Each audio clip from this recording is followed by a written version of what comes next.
Good morning. I'm Holly Schroeder. I'm President and CEO of the Santa Clarita Valley Economic Development Corporation. Welcome to today's webinar, and thank you for joining us today. We have a fantastic panel of speakers lined up today, and just want to thank you for joining all of our Back to Business Scaling Up webinars. This is a series of webinars that's supported by a grant from Wells Fargo that is designed to take lessons learned and ideas and sharing from our businesses with all of the other businesses in the Santa Clarita Valley, learn best practices and help them learn how to survive and hopefully be scaling back up as we look ahead towards the opening of our economy and return to hopefully some level of normalcy. We're doing this webinar in partnership with the Chamber of Commerce, and with me this morning is John Musella from the Chamber. So John, I'm going to let you make a few opening remarks. Yeah, absolutely. Thanks so much, Holly, and good morning to everyone. My name is John Musella with the Santa Clarita Valley Chamber of Commerce. As many of you know, the Santa Clarita Chamber has been the voice of business in our community for nearly a century now.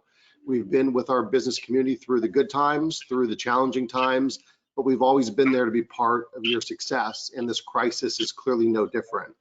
We've been busy advocating on behalf of businesses to get reopened and get our economy moving again. We've got to get this economy revved up and get people back to work as quickly as possible. We are pleased to be partnering with Holly and the SCV EDC and are proud to be supporting our business community as we all adjust to this new world that we are now facing. As we all move forward together, I want to please make sure that you register for next Friday's Back to Business webinar that we have scheduled with LA County Supervisor Catherine Barger and Santa Clarita City Mayor Cameron Smythe, who will be joining us to give us updates on reopening the economy. With that, I want to turn it back over to Holly to introduce our panelists and thank our panelists for being with us today. Holly, it's all yours. Great. Thanks, John. And this is part of this week. Our focus has been on sort of the personnel aspects of bringing people back to work and getting back to work. And earlier this week, we did a legal webinar with Brian Kegley from Poole, Shaffery and Kegley. And today's webinar is around the culture and team and interpersonal dynamics and those types of elements. And so we're doing it a little bit different today. Mark Emmer is going to be our moderator today. So I want to say thanks to Mark. Mark Emmer is president of Optimize Inc. That's a management consulting firm based here in Santa Clarita, but works all over the country, has worked with 140 different companies throughout the US as they craft their strategies. And a lot of those companies probably he'll be busy because people are recrafting strategies all the time. He delivers hundreds of keynotes and is just a regular contributor to both local discourse and to the Forbes forums. So Mark, I want to thank you for moderating today. I think your expertise will be really helpful. And so I will turn it over to you to work with the panelists and take us through a series of questions. Thank you. You want to introduce them, Holly? Oh, I was thinking we'd have them each introduce. How do you want to do that? So we have three great panelists. Gary and Aaron, why don't you introduce yourselves? Yeah. Aaron, do you want to go first?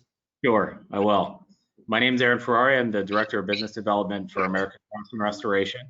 We are a 24/7 emergency services and disinfection company here in Santa Clarita. We've been here for about 35 years, and I appreciate you inviting me. Carol?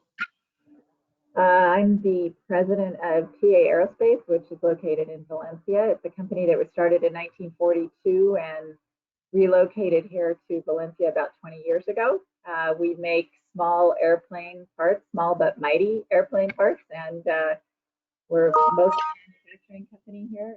And let's see, been here almost 3 years now and in aerospace for a long, long time. Thanks for having me. Gary?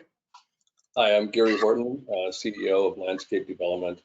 We're a regional grain services provider based in the SCV. We've been here 28 years, have about 1,100 employees and 11 offices throughout California and Nevada. All right, so Mark, as I hand it over to you, one last thing. There is the questions box. I'll remind everybody, you can submit your questions. Mark's going to take us through some questions, but then we'll have a time for questions from the audience. Okay, Mark, the floor is now yours. All right. Thank you. Good morning, everyone. Great to be with you. I wish it were under more favorable circumstances. But during this crisis, one of the people who I've drawn inspiration from is jazz great Wynton Marsalis. And as many of you know, about a month ago, his father, Ellis, died of effects from COVID-19. And the following Sunday, Wynton appeared on 60 Minutes, where he talked about the principles of improvisation. And he said, in order to master moments of chaos, we need to be more deliberate and more process-oriented.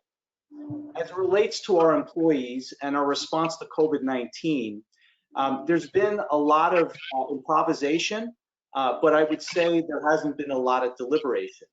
So as we head into this next phase, and we try to think about our response moving forward, I think it's critically important that we return back to work with more kind of rigor and intention than when we sent our employees home. A lot of them are afraid. Even if they haven't been furloughed or had a pay cut, many of their friends have. So I think as leaders, it's really important at this point that we reset in terms of our tone and this kind of phased approach back to work. So we're really grateful to have this expert panel here to help us today think about kind of change management, culture, communication, and leadership. So Gary, I'm going to start with you. If you could maybe just give us a little overview, what have the last couple of months looked like for you and your team? And you know, have you had furloughs? Have you had to send people home? How did you do that? And where might you go from here? Okay, great question.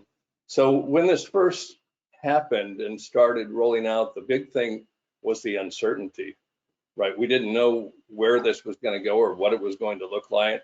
Like in San Francisco, they had work stops, right? Complete shutdowns of construction.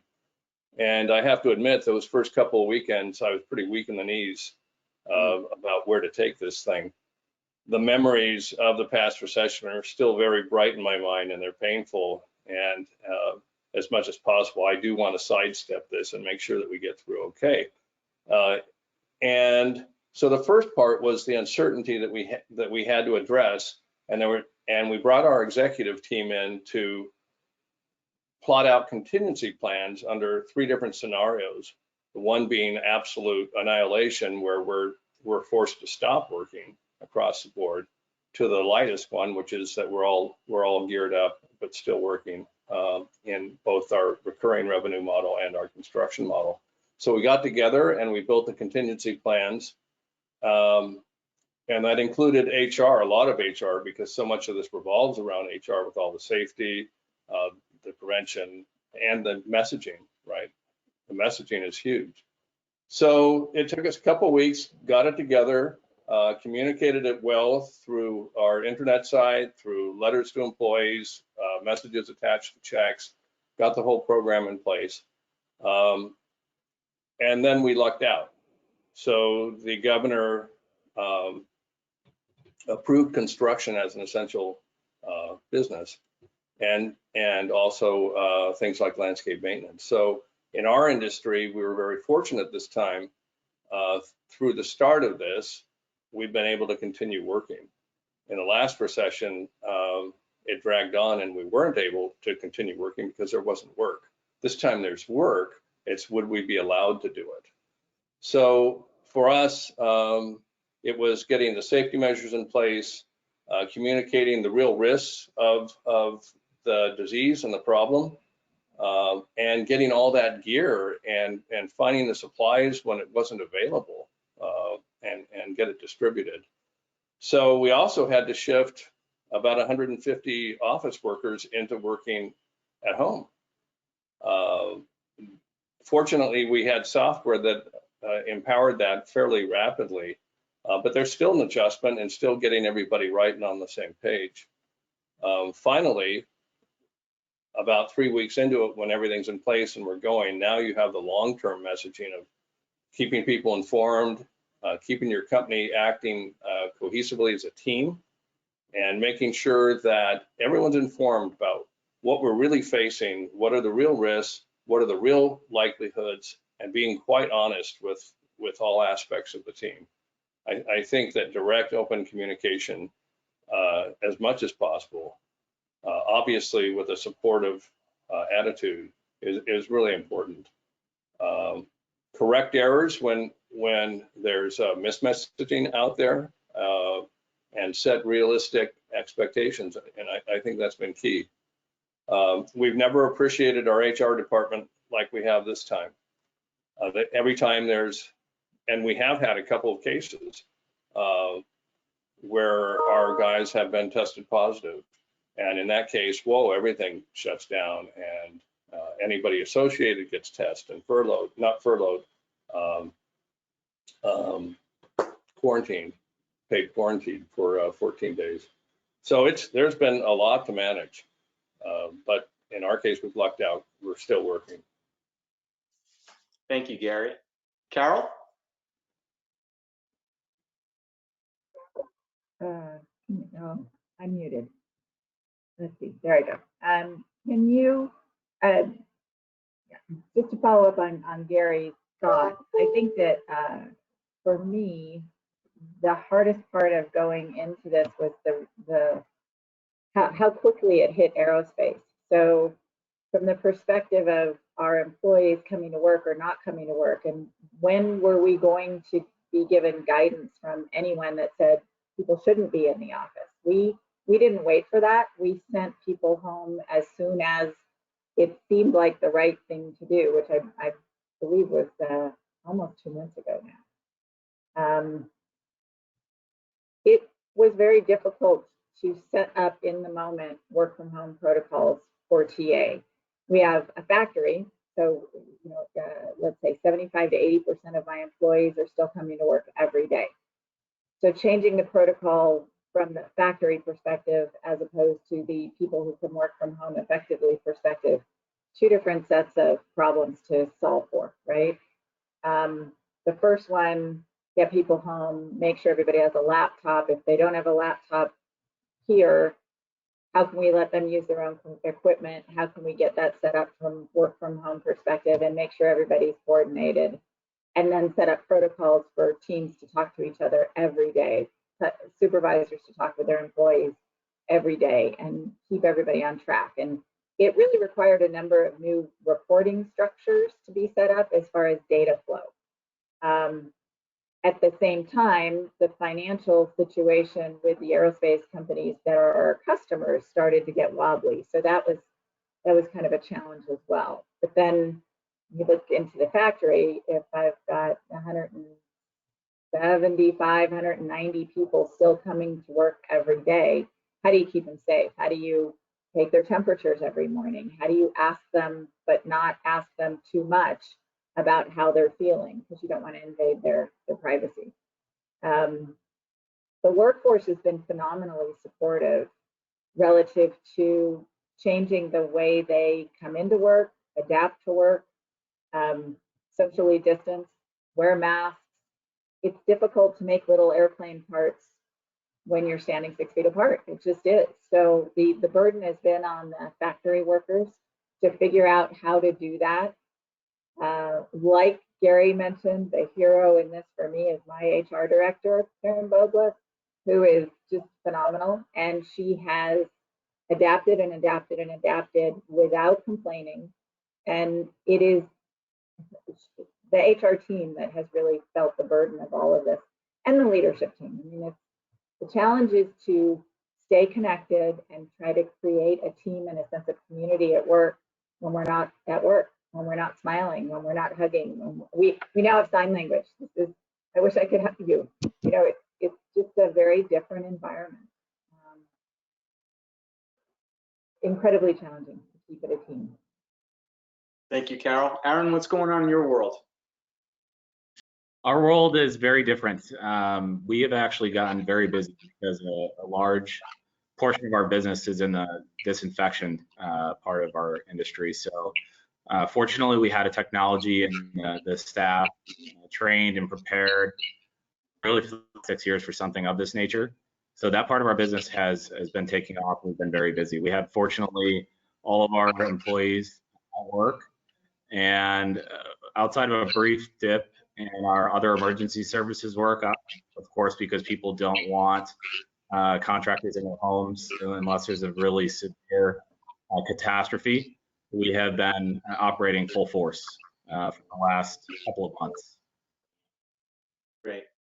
So we're starting to have some questions that are starting to come in, and just so that our audience is kind of aware of where we're going to live today. So we're going to stay very kind of high level and talk about kind of culture and leadership, and not get into a lot of the specifics about social distancing and vaccination, the HR related things that Brian Kegley so capably covered earlier in the week.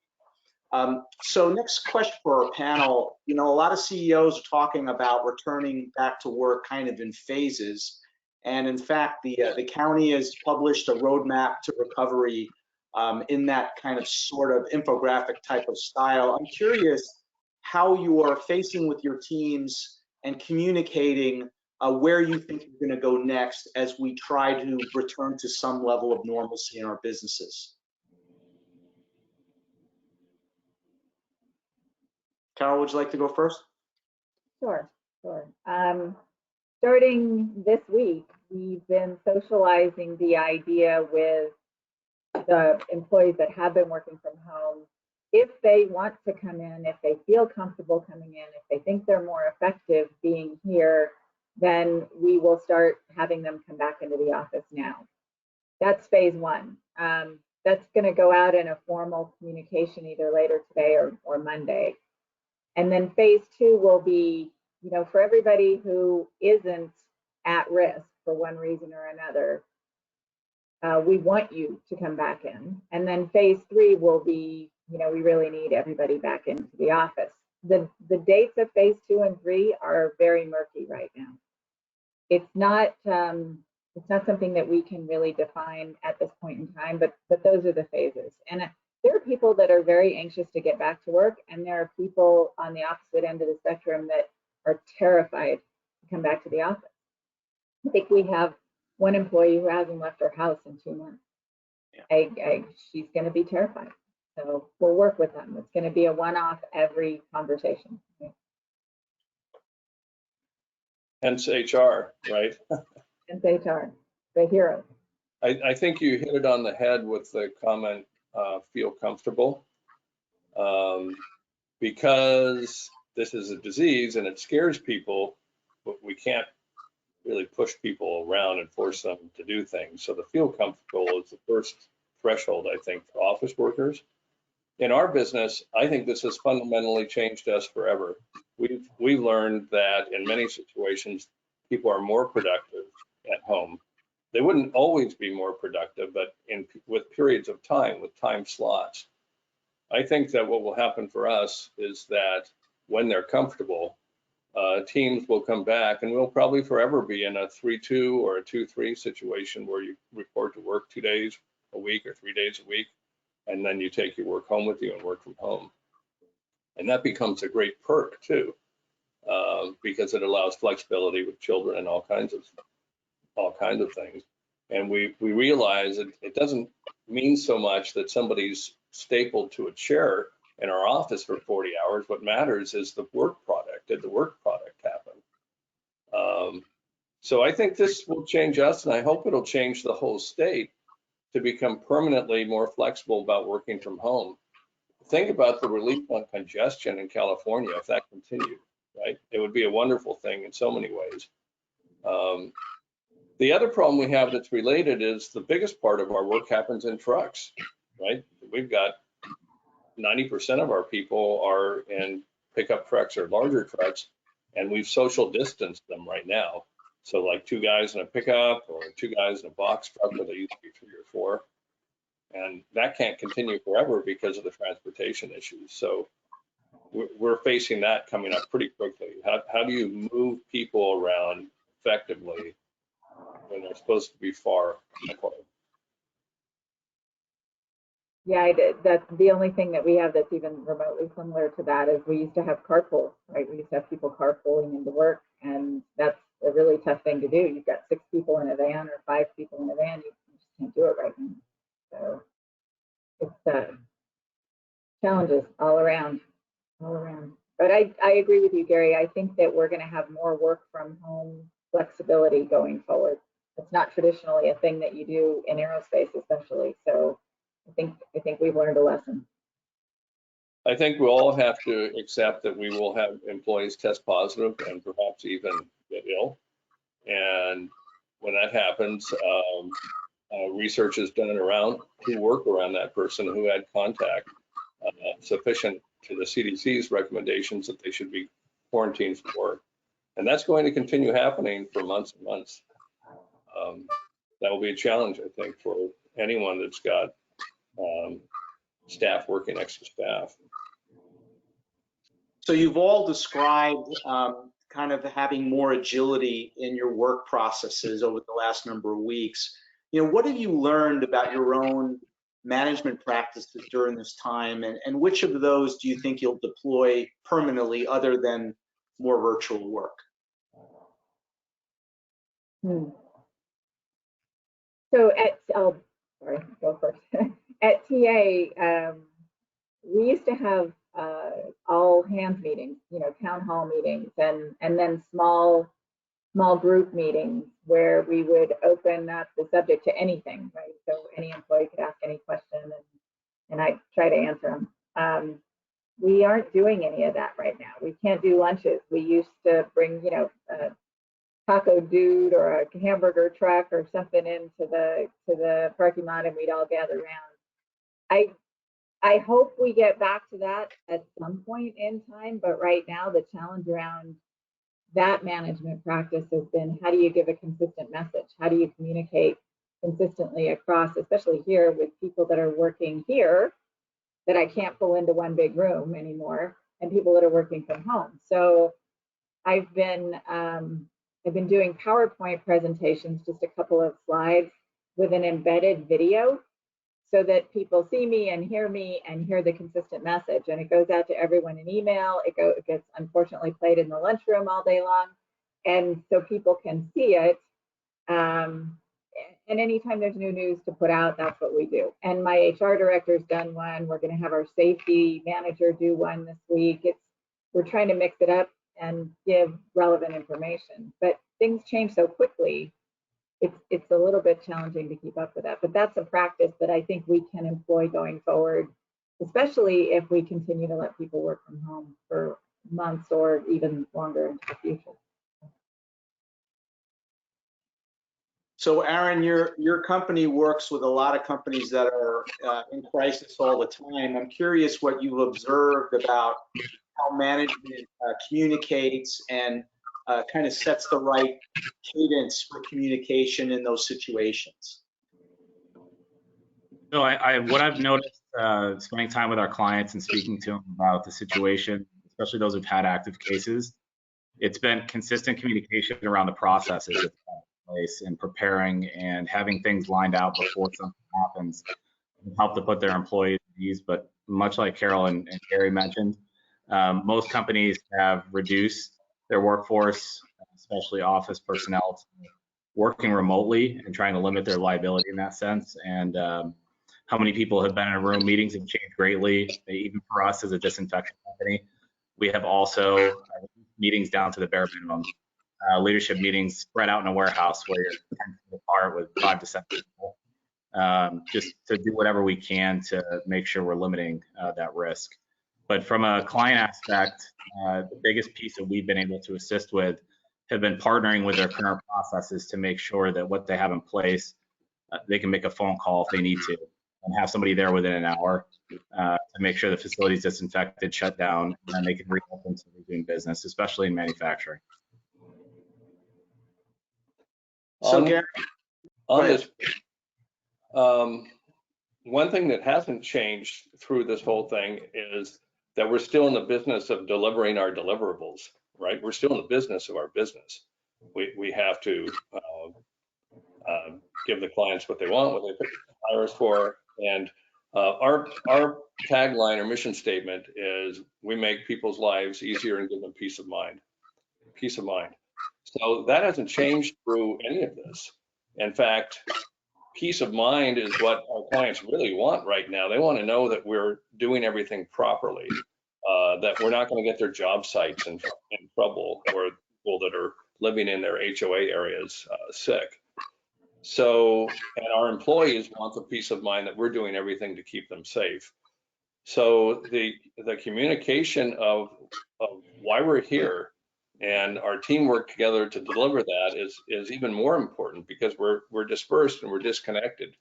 So more of a message, not less, more of a message about our core reason for being and how we act, and our company values and principles are being communicated. So that's been a key thing.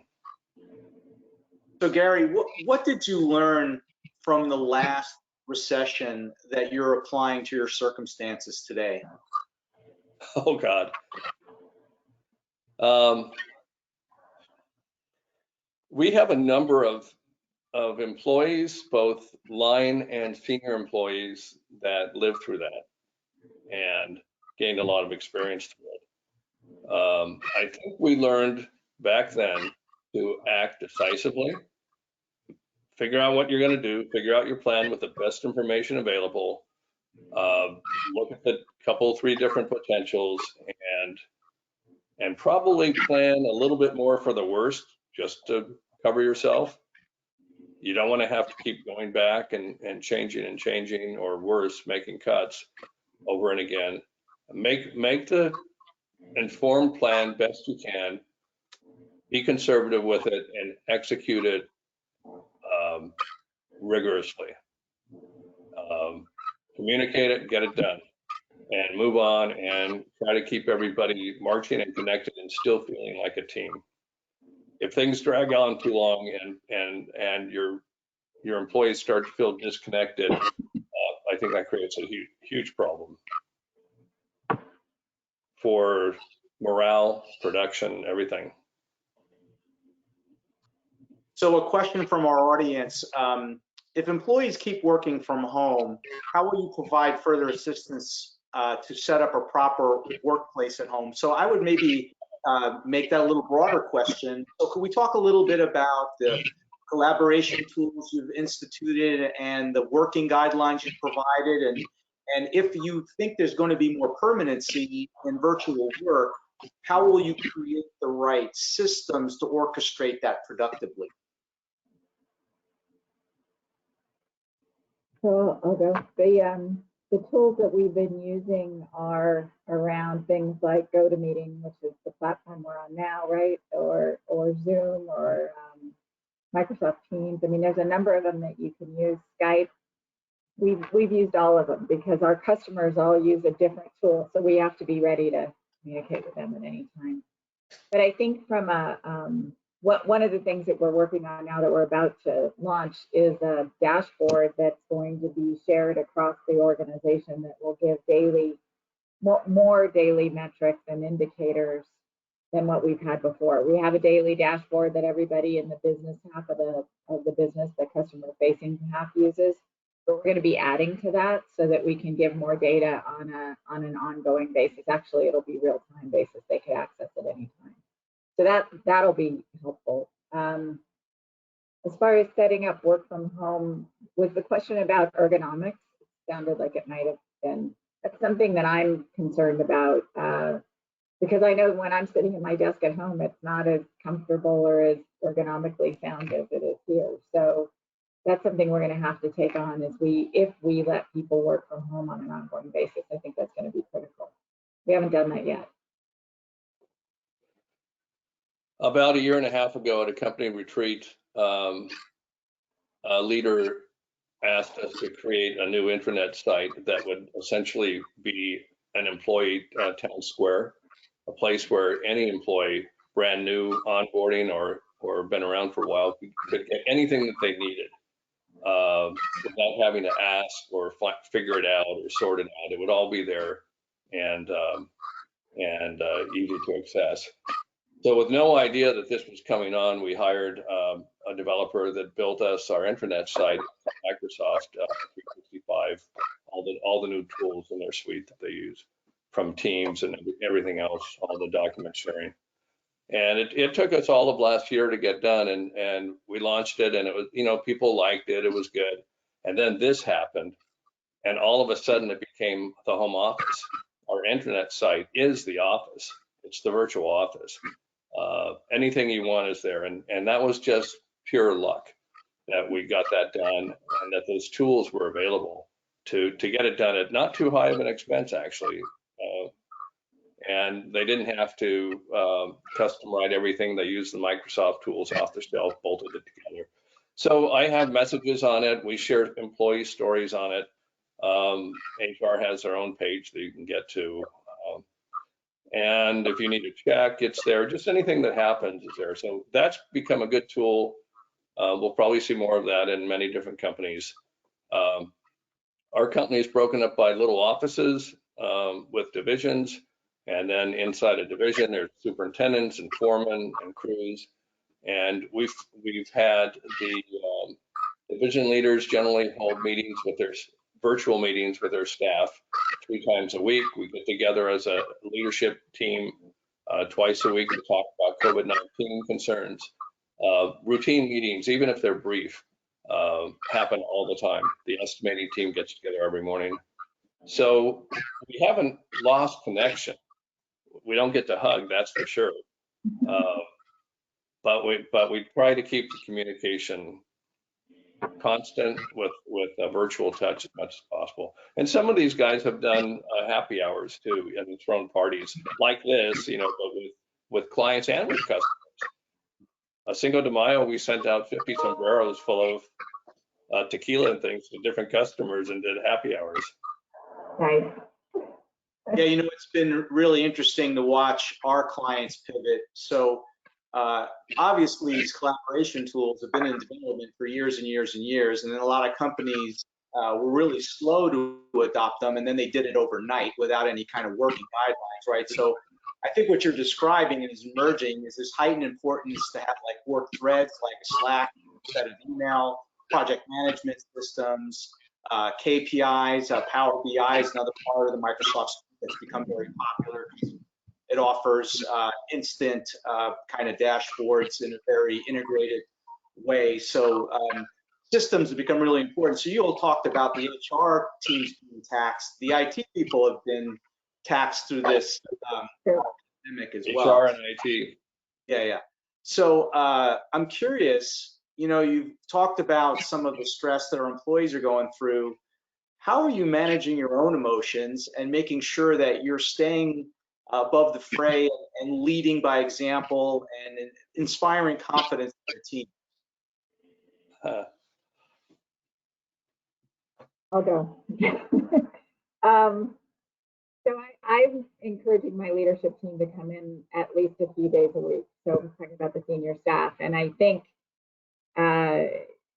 without a doubt, we all get energized by going into the factory and walking around and making sure that everybody that is still coming to work every day understands that we're still working every day as well, whether they see us or not. So that helps my morale. But the days are pretty long, and I think that if I look at my team, they are pretty aware, hopefully very self-aware of when they need some downtime. And I've been encouraging that. We've been encouraging each other to do that. We could go for 12-hour days, and then at the end of the day go, oh, I'm still not done yet. Or we can just say, okay, I've had enough, and be done with it. I also make wine at home, so that's helping. It's a cocktail hour starts when it needs to start. You're also very focused on the happy hour portion of this pandemic.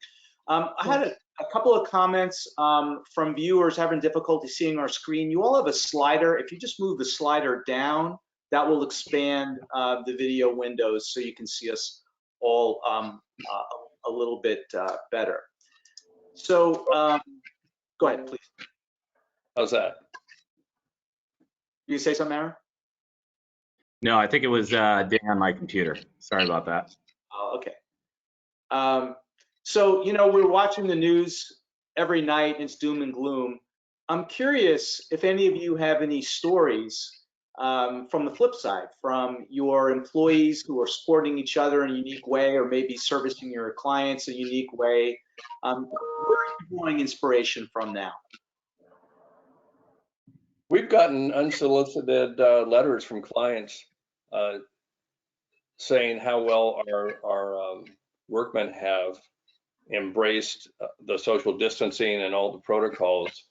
And when we get that, we share that immediately and distribute it through the network. That kind of recognition is wonderful. So we're very visible. We wear yellow vests, hard hats, right? We stand out like super bright, and we're in the public space. So if we're doing something wrong, we're going to be seen, and if we do it right, we're seen. It's really fun when the emails come in that catch us doing something right. So we want to stress that. By the way, Carol, I had a question. With you and people working from home in aerospace, the security issues must be horrendous of keeping everything secure. More challenge. It's an IT nightmare. And actually, the phishing schemes to try to break into our web have gone up dramatically in the last 2 months. I think that in times of uncertainty, when people are, not necessarily as focused or distractible, there are people out there that want to take advantage of that. So we've been really vigilant as far as our firewalls. We've had to be much more active as far as protecting us. But yeah, it's definitely a problem. So one thing that's going to be really interesting as we return back to work is, from a management standpoint, we might have an idea kind of top to bottom what our expectations are. Gary talked about values earlier. How will you ensure as people come back to work that we have like the right communication protocol so that your employees feel comfortable communicating with each other, say people aren't practicing social distancing or whatever? How will you manage from a team standpoint the internal communication within the company? I think ours is going to be very much like it is now. Until we can all get together in a room again, 228 people standing close together is not an option right now. So it's going to be much the same. It's going to be broadcast across the building. It's going to be emailed out communication that will have to be consistent. I think our culture here is very much about people saying what they want to say and having an open door policy across the company. So everybody knows where I sit, and from the top to the bottom and across the company, everybody's comfortable to come in and say whatever they need to say. And I guess now they just need to stand 6 feet away from me, but I'm sure that'll continue. TA's got a really strong culture. I don't think the fundamental values of hard work and feeling like the company is a community is going to go away. I think those will be there for forever. I hope so.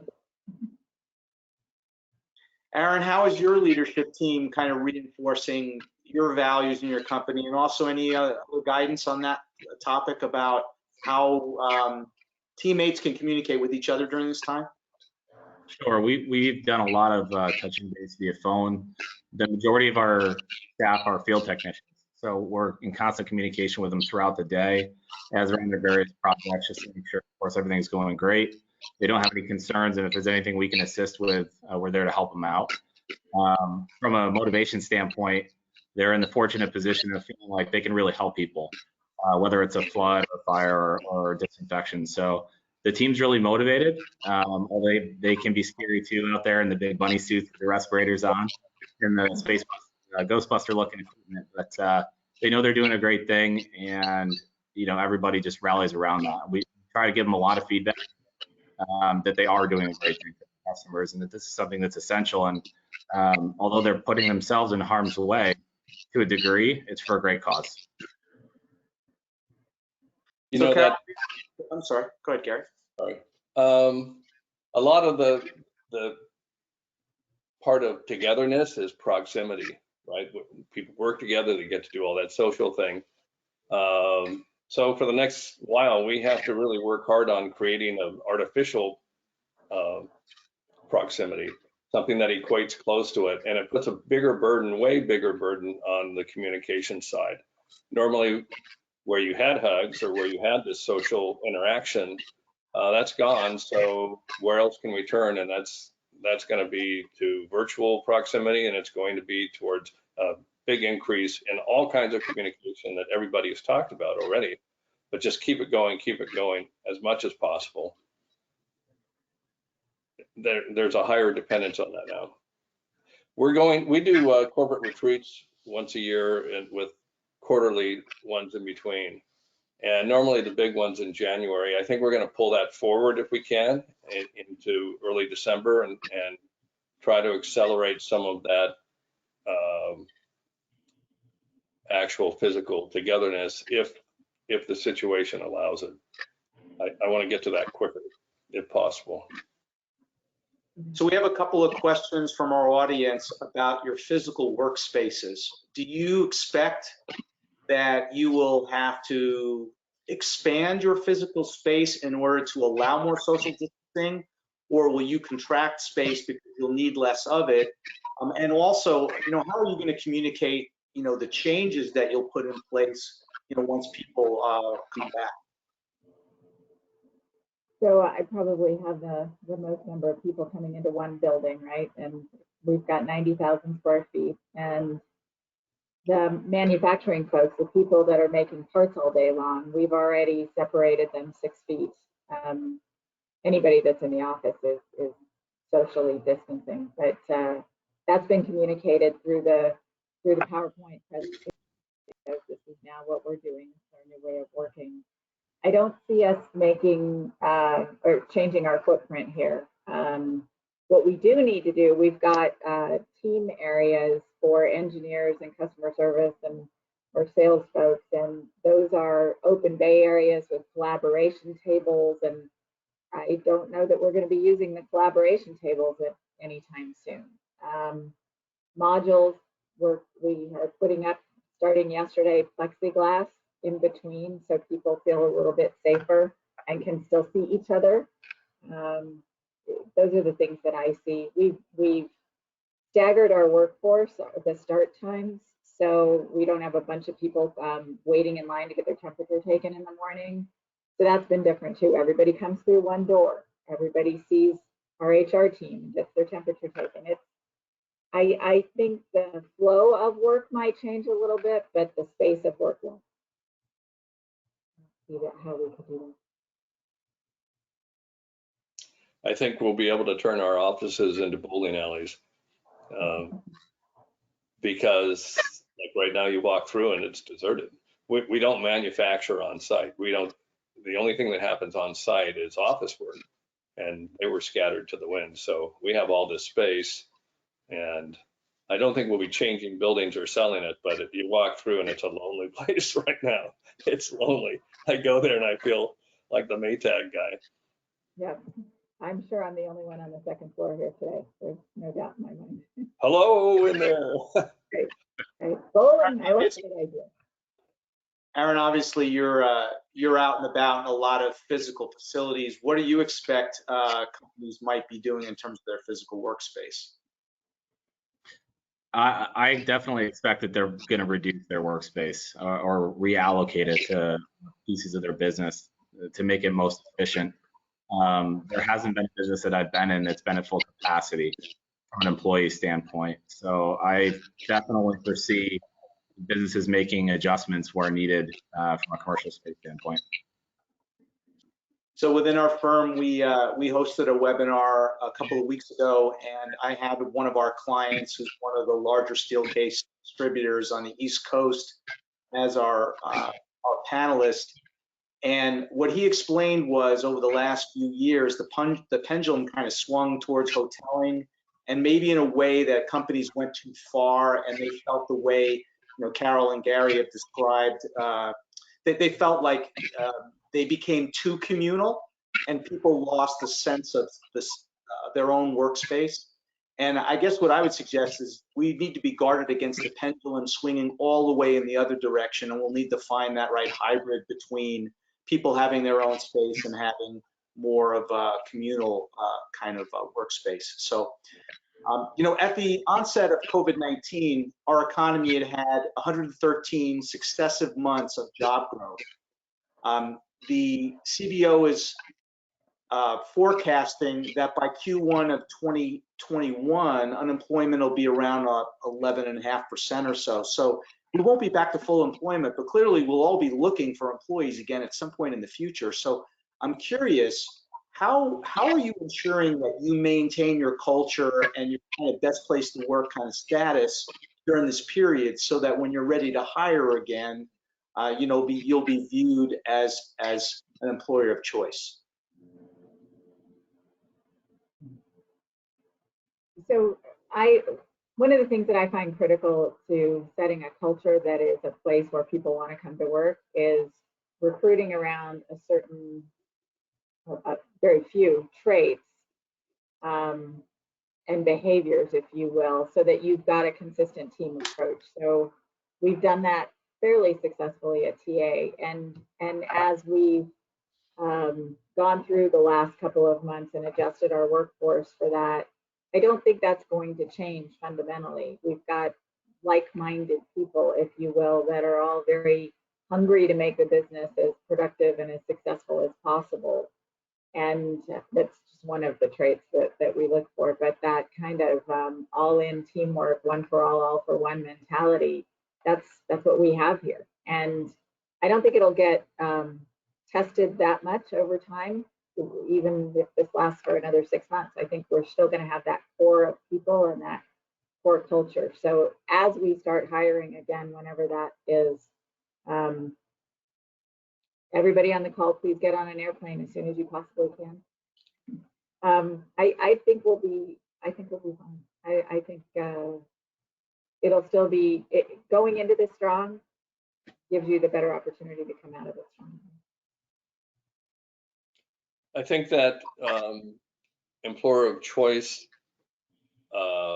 image is part of how you're seen in the community, widely and broadly seen. What's your reputation in the community?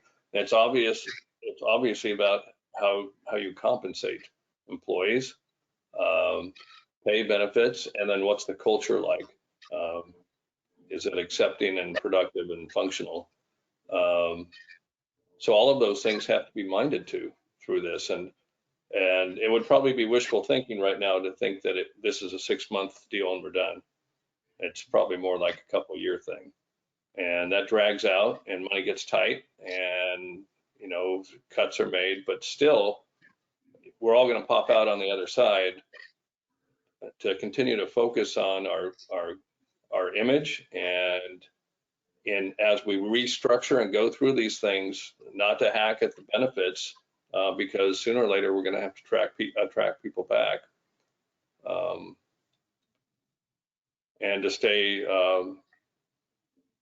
highly functional and productive, to be known as a good place, that you treat your people well and that you do good things. That's a great point, Mark, because there is the other side to this, and we can't just run for the hills and slash at everything and then think that we're going to be loved when we come back. Yeah, and you'll be further tested by the probability that your healthcare costs are going to go up 30 or 40% next year. Big time. Pretty ugly, right? So, what are some ways you are serving your community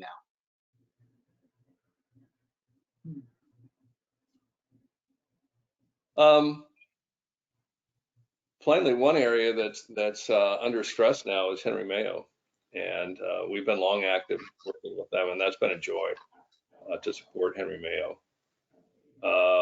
In our immediate work area, we're in the Valencia Commerce Center, north of the 126, and the county was having a hard time with their medians, and so one of the things we've done recently is we actually donated the medians and completely replanted them for them and maintain them. We're going to maintain them for the next 2 years. So I like the idea of driving to a nice looking place to go to work, and it was a problem, and we kicked in and did it. Thanks for that, Gary. Are you in that area of the neighborhood? Both. Okay. So what is the tone of your employees at the moment? Say in the last week or so, do you feel that they're sensing that there will be some degree of normalcy as we return to work, or do you feel the fear is still pretty rampant? For us, we're in an odd spot. It's exactly opposite of last time. We were hit first in that real estate downturn. This time, all of these projects we're working on and building are going to be finished. So we have work for 3, 4, 5, 6 months, but our visibility after that drops off. Are people going to be building new real estate projects? How quickly? New homes, new anything? So there is dread about that. There is concern, and at all levels, because we don't know what's going to happen with that yet.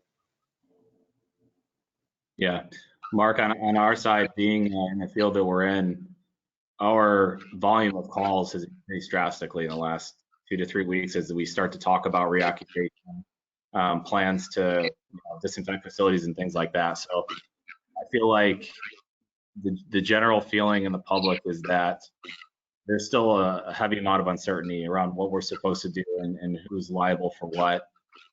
So we've had a serious increase in that interest in the products that we offer and what services we can provide cost effectively to make it work with their business. For us, I think the fear has shifted from being sick or getting sick. Thankfully, knock on wood, TA hasn't had anybody test positive or get COVID. Hopefully that will continue. I think the fear has shifted because of the aerospace market being hit so hard to fear for jobs, fear for keeping jobs. How long and how deep are the cuts going to be in terms of just the aviation world?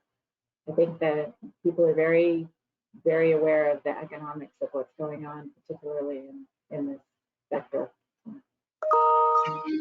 Different type of fear. So as you're considering your path back to recovery, I'm curious how you're listening to your employees in particular. How are you? Is there some formal way you're understanding how you can make this environment both more productive and a safer place for them?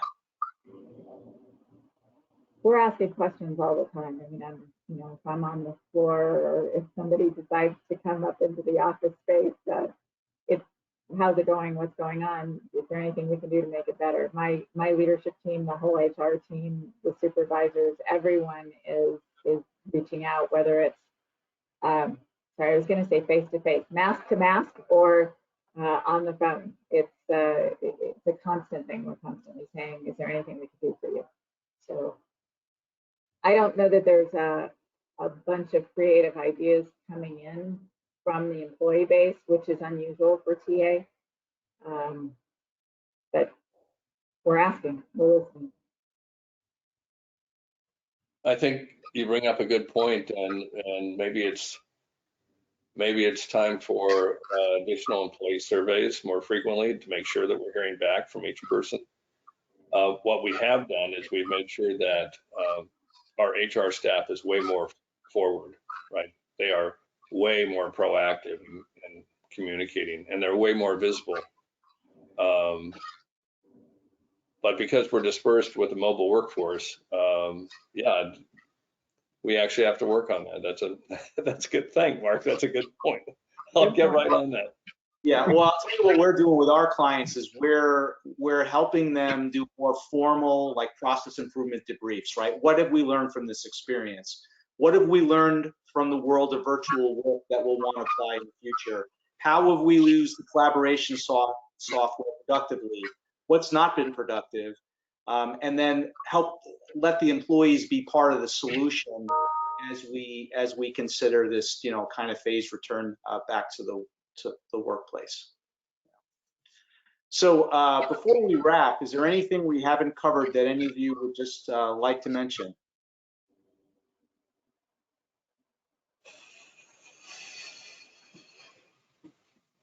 Okay, a lot to think about. Yeah. Expect the unknown. Yeah. This is so unusual. It's like grabbing a squeeze ball and pressing on it. You don't know where it's going to pop out. We don't know what's exactly next. We think we do, we'd like to, but like you just brought up, what if all of a sudden healthcare jumps 30-40%, or hospitals start getting compromised, or the outbreak gets worse, it mutates, right? And the fall or next winter is really tough. All of that and a million other things could happen in a situation like this. We're staring down 25% unemployment right now, 30%. We have an office in Las Vegas. Those casinos are still shut down. That really got hit hard. So there's still the unknown to plan for.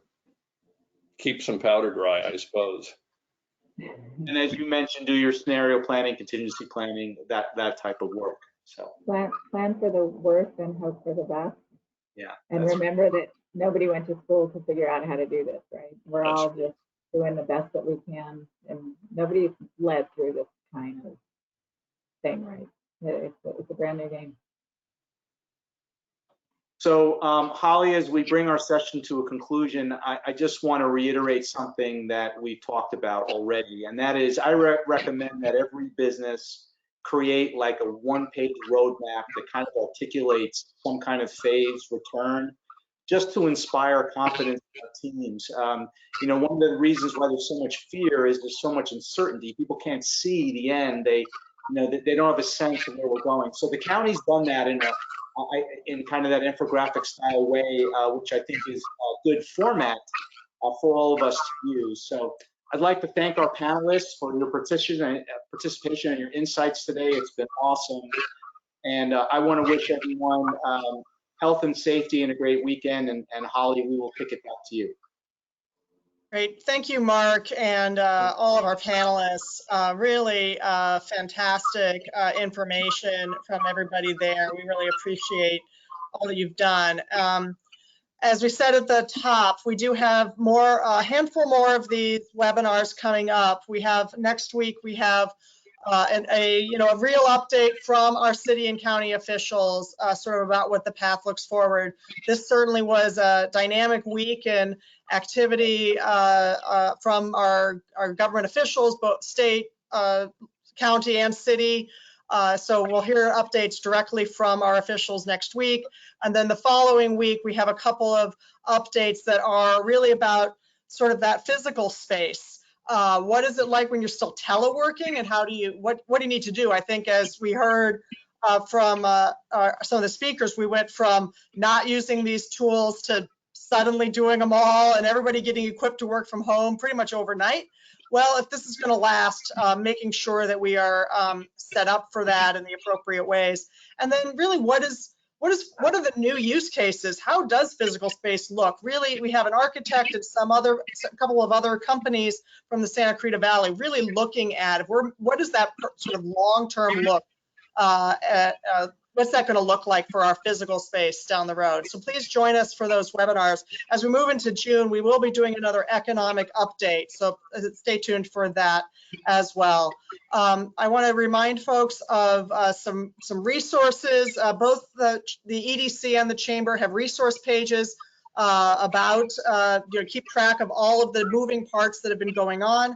We have hiring resources for those of you that are looking at bringing staff back, both the America's Job Centers, which connects into the employment department, and our local job board, Live Work SCV. So I want to remind you of those. I want to just, in closing, say I love Carol's final comment about remembering nobody went to school to learn this. We are all figuring this out together. I want to thank you for joining in. Be kind to each other, be safe and healthy, and have a wonderful weekend. Thank you again to all of you for participating. Thank you. Thank you.